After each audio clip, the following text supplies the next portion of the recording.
పిల్లలకి స్కూల్ పాఠశాలైతే పేరెంట్స్‌కి స్కూల్ పేరెంట్స్‌శాల.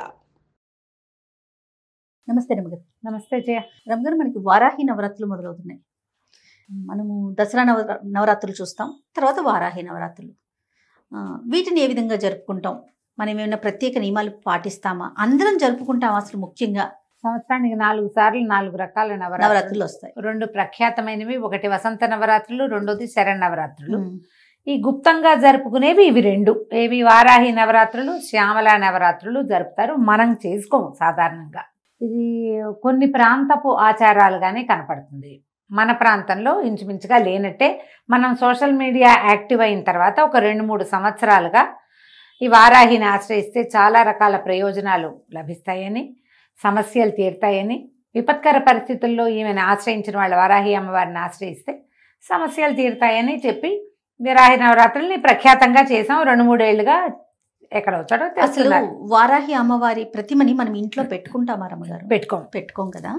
అసలు ఇలా ఉంటారని కూడా చాలా తక్కువ మందికి తెలుసు. కానీ ఈ మధ్యకాలంలో వింటున్నాం. మొన్న ఫోటో ఫ్రేమ్స్ కోసం నేను షాప్కి వెళ్తే ఎన్ని రకాలుగా కనిపించాయోనండి.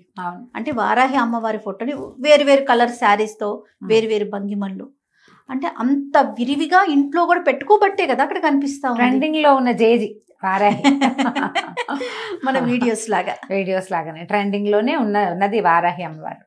ఆమె ఎప్పుడూ ఉంది కానీ జయ, ప్రఖ్యాతంగా లేదు. ఎందుకంటే ఈమెని ఉగ్రదేవతగానే చెప్పబడుతుంది ఆమె. ఓకే. అమ్మవారి యొక్క పరివార శక్తుల్లో ప్రముఖమైన మంత్రినిగా వారాహి అమ్మవారిని చెప్తారు. ఆదివరాహమూర్తి యొక్క స్త్రీ స్వరూప శక్తి. ఆదివరాహమూర్తిని కూడా మనం సాధారణంగా అర్చనలు, పూజలు మనం ఏమి చెయ్యం. ఏ సందర్భంలోనూ వరాహస్వామి స్వరూపంలో ఉన్న విష్ణు స్వరూపాన్ని ఇంట్లో పెట్టుకోవటం కానీ, పూజ చేయటం కానీ మనకు కనిపించదు. మనకి ప్రఖ్యాతంగా వరాహస్వామి ఉన్న దేవాలయాలు ఏవి? ఒకటేమో తిరుమలలో మొదట వరాహస్వామిని దర్శించాలి. ఎందుకంటే ఆయనే వెంకటేశ్వర స్వామికి స్థలాన్ని ఇచ్చాడు కాబట్టి, అది ఆయనది, భూమి ఆయనది కాబట్టి వారిని మొదట దర్శించి అప్పుడు పెద్ద ఆయన్ని చూడాలి. వీరు ఇంకా పెద్దవాడు, విష్ణుమూర్తికి. మనం వెంకటేశ్వరుడి కంటే పెద్దవాడుగా వరాహమూర్తిని మనం సేవించుకుంటాం. అదొకటి.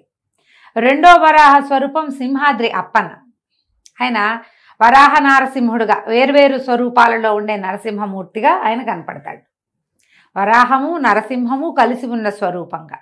ఈ 2 తప్ప మనకి ప్రఖ్యాతంగా ఎక్కడా వరాహ స్వరూపంలో స్వామివారు ఉన్నవి లేవు, తక్కువ. తర్వాత కాలంలో వెలిసే 2-3 చోట్ల ప్రఖ్యాతంగా దేవాలయాలు కనపడతాయి. ఒకటి మనకి విజయవాడలో ఉన్నటువంటి విజయకీలాద్రి కొండ మీద ఉన్న దేవాలయాల్లో భూవరాహ స్వామికి ఒక ఆలయం ఉన్నది. కర్ణాటకలో ఉన్నటువంటి కళ్ళహళ్ళి అనే ప్రాంతంలో భూవరాహ స్వామిది ప్రఖ్యాతమైన, ఆ ప్రాంతంలో బాగా వెళ్తారు. దేవాలయాలు ఉన్నాయి. కానీ మనకి రోజువారీ ఆరాధనలో వరాహస్వామిని ఆరాధించే విధానం మనకి లేదు.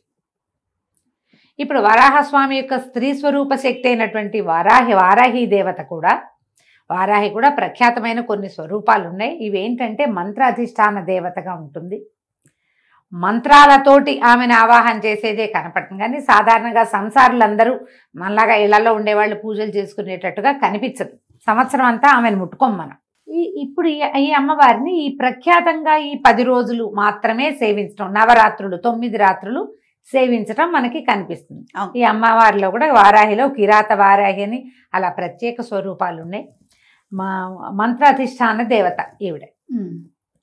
ప్రఖ్యాతంగా కొన్ని చోట్ల ఏంటంటే పీఠాలలో మఠాలలో మంత్రం బాగా పునశ్చరణ చేసే చోట, యజ్ఞం యాగం హోమాలు అవి జరిగే చోట విరివిగా ప్రజలు వచ్చి అమ్మని సేవించి ప్రసాద స్వీకారం చేసే చోట గనక ఇది చేస్తే ఆ అమ్మవారి యొక్క ఉగ్రశక్తి ఉగ్రత్వము అవి శాంతింపబడతాయని ఇలా వ్యవహారంగా చెప్తారు. అయితే ఇటీవల మనం వారాహి అమ్మవారికి కూడా అక్కడక్కడ దేవాలయాలు చూస్తున్నాం. మనకి కాంచీపురంలో ప్రఖ్యాతంగా లోపల అమ్మవారి కామాక్షి ఉంటే బయట వారాహి స్వరూపం కనపడుతుంది. అంతరాలయం దగ్గరే మనకి ఉన్నది. కానీ మనకి ఇప్పుడు దేవాలయాలే ఇప్పుడు మనకు కనిపిస్తున్నాయి. తిరుమలలో కూడా, తిరుపతిలో కూడా నేను వెళ్ళొచ్చాను, చెప్పాయి కదా. ఈ 2-3 చోట్ల అది పీఠానికి అనుబంధంగా ఉన్న దేవస్థానంగానే కనిపిస్తుంది. ఎలాగైనా ఎక్కడైనా కనపడితే నమస్కరించుకోవటానికి ఏ ఆటంకము లేదు. అంతే కదండి, నమస్కారం చేసుకోవచ్చు. ఒకవేళ ఏ దేవాలయానికైనా వెళ్ళినప్పుడు అక్కడ అర్చనాధికారులు జరుగుతుంటే అర్చనలో పాల్గొనొచ్చు, ఏమీ భయం లేదు, తప్పు లేదు, చెయ్యొచ్చు. అయితే ఈ ప్రఖ్యాతమైన ఈ 9 రోజులు చేసేటప్పుడు మనం కొంచెం చిన్న మెలకువతోటి వ్యవహరిస్తే సరిపోతుంది, చేసుకోవచ్చు. ఇప్పుడు ఇది ఉగ్రదేవతారాధనగా దీన్ని ఏం తీసేయాల్సిన పని లేదు, చేసుకోవచ్చు. ఈ చేయటం ఏమిటి, మనం ఎట్లాగో ప్రాణ ప్రతిష్ఠ చేసి విగ్రహాలు పెట్టి అంత గందరగోళంగా హైరాన్ పడద్దు. ఓకే, యాజ్ సింపుల్ యాజ్ చేసుకోవచ్చు, ఎంత సింపుల్గా అయినా. ఈ 9 రోజుల పాటు ఎక్కడి నుంచి మొదలైంది, ఇది ఆషాఢ శుద్ధ పాడ్యం నుంచి నవమి వరకు పూజ. పొద్దునైనా చేసుకోవచ్చు, రాత్రైనా చేసుకోవచ్చు. కాకపోతే ఈ వారాహి యొక్క శక్తి రాత్రి వేళల్లో ఎక్కువ ఉంటుందని, పగలు అమ్మవారు నిద్రిస్తుందని చెప్తారు. మేము తిరుపతిలో వెళ్ళినటువంటి అమ్మవారి దేవాలయంగా లేదది, అదొక పెద్ద మండపం లాగా ఉండి క్లోజ్ చేసి పెట్టారు. మేము అక్కడ లోపలికి వెళ్ళాక చూస్తూ మాట్లాడాం 2 వాక్యాలు. అక్కడ కూర్చున్న ఒక స్వామీజీ ఒక ఆయన జపం చేసుకున్నారు. అమ్మ మాట్లాడుకోకండి, అమ్మవారు పగలు నిద్రిస్తుంది, రాత్రిపూట అమ్మ మెలకువగా ఉంటుంది అని చెప్పారు. హైదరాబాద్లో కూడా 3-4 చోట్ల అమ్మవారు వారాహి ఉంది పీఠంలో. నేను చెప్పాను లాస్ట్ టైం, కుదిరిక ఉంటే వెళ్ళి రావచ్చు. ఈ సమయాల్లో మంచివి. ఇవి ప్రఖ్యాతమైన రోజులు, ఆమె యొక్క శక్తి ద్విగుణీకృతంగా ఉండుండొచ్చు, అందుకని చెప్తారేమో ఈ నవరాత్రులు అంటారు. చెప్తారు. ఈ 9 రోజులు మనం ఏం చేయొచ్చు, వారాహి అమ్మవారిది ఒక చిన్న ఫోటో పెట్టుకోండి, ప్రతిమలకి వెళ్ళొద్దు, కలశాలు పెట్టుకోవద్దు. దసరా నవరాత్రులకు చేసినట్టుగా కలశాలు అక్కర్లేదు. మనం ఇవి పెడతారు కదా, దీపాలు పెడతారు, అఖండాలు అవి పెట్టుకోవాల్సిన అవసరం లేదు. సింపుల్గా చేసుకోండి. ఒక్క ఫోటో. మనం ఏంటంటే ఏదైనా ఆరాధన చదువుకునేటప్పుడు స్వరూపం కనపడుతుంటే మనకు ఒక సంతోషం, తృప్తిగా ఉంటుంది. ఇంత చిన్న ఫోటో పెట్టుకోండి చాలు, పెద్ద ఫోటో కూడా అక్కర్లా. ఏవైనా 4 ఎర్రని పువ్వులతోటి అర్చన చేసుకోండి. వారాహివి 12 నామావళి ఉంది, అష్టోత్తరం దొరుకుతుంది, 2-3 రకాల స్తోత్రాలు ఉన్నాయి. ఏదైనా ఒక స్తోత్రంతో ఆ స్తోత్రం చదువుకుని ఆ పువ్వులు సమర్పించి ఏదైనా నివేదన పెట్టుకోండి చాలు. ఇప్పుడు మీరు ప్రాణ ప్రతిష్ఠ చేస్తాము, ఉద్వాసన ఎప్పుడు చెప్పాలి, ఇలాంటి వ్యవహారాల్లోకి దిగదు.